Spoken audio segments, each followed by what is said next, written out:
अस्सलाम वालेकुम। मेज़बान हया जावेद के साथ कश्मीर ऑनलाइन देखने वाले नाजरीन का इस्तकबाल है।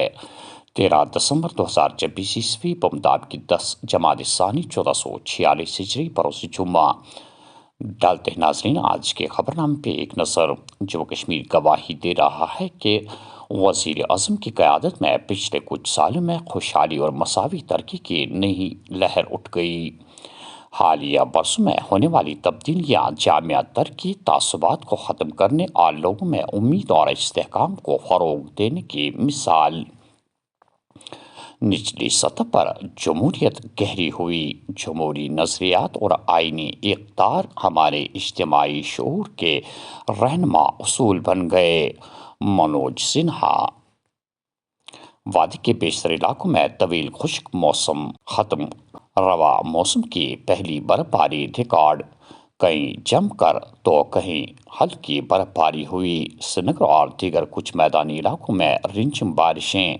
सर्दी की लहर में फिर इजाफा। आइंदा कुछ दिनों तक खुश्क, बीच बीच में बर्फबारी के साथ मौसम खुश्क रहने का इम्कान। महकमे मौसमियात।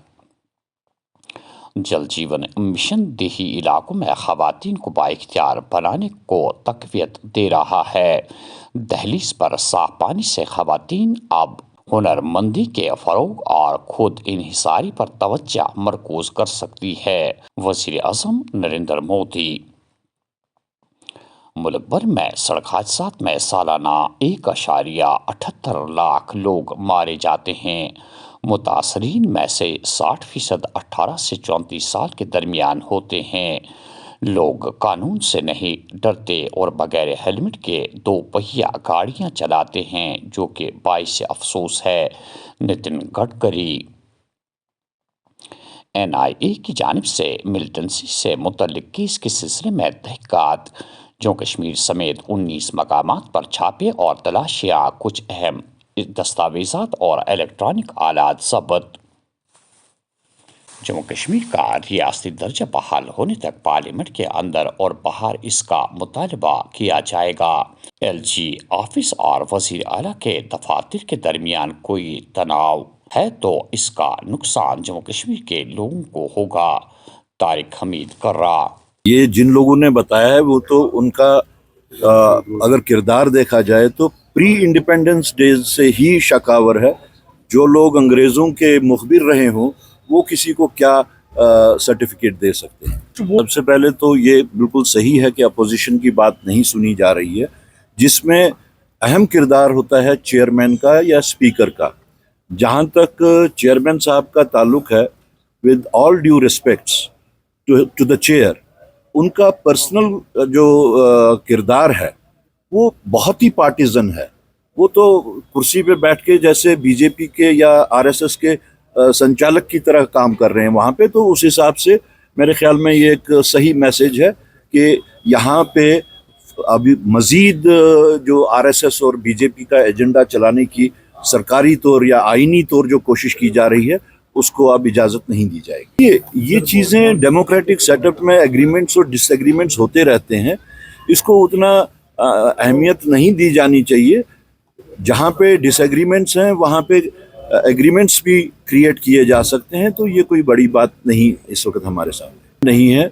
101 हैं इस वक्त और टोटल राज्यसभा और लोकसभा में 150 MPs हैं। जहाँ तक स्टेटहुड का ताल्लुक है, यहाँ पे यूनिट, कांग्रेस का जो यूनिट है, आप देख रहे हैं कि इवन इलेक्शन से पहले यहाँ पे जिस वक्त राहुल गांधी जी आए और उन्होंने उस बात पे बहुत जोर दिया कि स्टेटहुड के वास्ते हम पार्लियामेंट के अंदर भी और पार्लियामेंट के बाहर भी लड़ेंगे। और इस लोकल यूनिट का आप देख रहे हैं कि पूरी शद्दोमद से इलेक्शन से पहले से हम स्टेटहुड की बात कर रहे हैं। मिलिटेंसी फंडिंग मामला में नजरबंद इंजीनियर रशीद की जमानती अर्जी पर समात फिर मौखर। जज छुट्टी पर होने के बायस सुनवाई नहीं हुई। आज समात होगी। पार्टी तर्जुमान।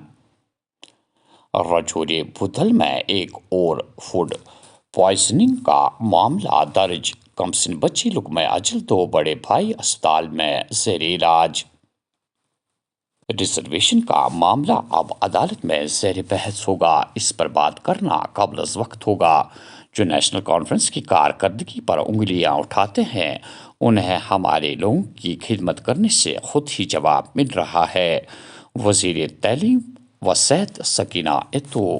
دیکھیے، ریزرویشن کا ایشو جو ہے بہت سینسیٹیو ایشو ہے۔ سب کمیٹی بنائی گئی اور شاید جو میری انفارمیشن ہے اب یہ شاید سب جوڈس ہو گیا ہے، جو میں نے سنا ہے، کل سے پڑھا نہیں، ابھی میں نے دیکھا نہیں، لیکن جو آ رہا ہے انفارمیشن کی سب جوڈس، اور اس لیے اگر کوئی مسئلہ کورٹ میں ہے تو بہتر ہے کہ اس پہ ابھی بات کرنا مناسب نہیں۔ کوئی خلش نہیں ہے، یہ خواہ بنائی جا رہی ہیں، کچھ بھی خلش نہیں ہے، کام کر رہی ہیں سرکار شروع سے، جب سے ہم نے سرکار سنبھالی ہے عمر عبداللہ صاحب کی قیادت میں۔ اور مجھے لگتا ہے اگر آپ گنیں گے آج تک 1.5 مہینہ یا 2 مہینوں میں جو ہم نے کام کیے ہیں، جو ہم نے فیصلے لیے ہیں، ان کو لوگوں نے بہت اپریشیٹ کیا ہے، لیکن جو لوگ یہ ہوا بنا رہے ہیں ان کو خود ہی جواب مل رہا ہے، جو ڈیسیجنز لے گئے، جن ڈیسیجنز کو امپلیمنٹ کیا گیا۔ مرکنٹاپ سے گاڑی لڑک کر گہری خائی میں جا گری، ڈرائیور لقمہ اجل، کنڈکٹر زخمی۔ مینڈر پونچھ میں کم سن لڑکا بجلی کرنٹ لگنے سے لقمہ اجل، علاقے میں کوہرام۔ ڈوڑا میں مسافر گاڑی حادثے کی شکار، 7 مسافر زخمی، علاج کے لیے ہسپتال منتقل۔ پونچھ میں لائن آف کنٹرول کے قریب غیر قانونی طور پر سرحد پار کرنے کے الزام میں پاکستانی زیر انتظام کشمیر کا شہری گرفتار۔ منشیات فروشوں کے خلاف پولیس کی مہم میں تیزی، اونتی پورہ، بارہمولہ، کلگام اور کپواڑہ میں 7 منشیات فروش گرفتار، ممنوعہ مادہ برآمد۔ اور آخر میں یہ خبر کہ سوپور میں پولیس نے چوری کا معاملہ کیا حل، 5 نقب زن گرفتار، چوری شدہ مال بھی واپس برآمد کر لیا۔ ناظرین، یہ تھا آج کا خبرنامہ۔ دیجیے میزبان حیا جاوید کو اجازت۔ اللہ حافظ۔